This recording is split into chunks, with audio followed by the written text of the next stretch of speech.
The federal and New South Wales governments have signed a $2 billion natural gas deal, but the Premier insists her state won't soften restrictions on gas exploration.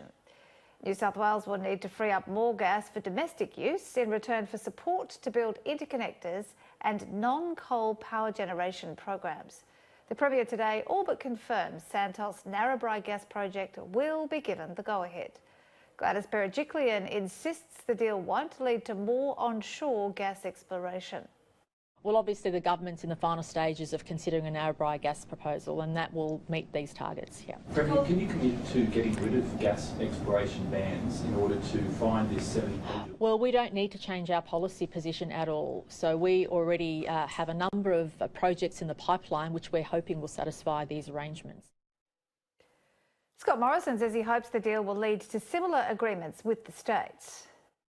Well, what the states ultimately decide to do, there are a range of projects, there's import terminal projects, there's different ways that the state government can achieve this. What's important is 70 petajoules of gas is on its way. I said on Wednesday we've got to get the gas, and we've been working so well together with New South Wales, working through those issues for them to be in a position where they've made this great commitment today. I'd like to see other state governments make similar commitments, and I'm happy to work with them to achieve it. We've got to get the gas because that's what gets prices down.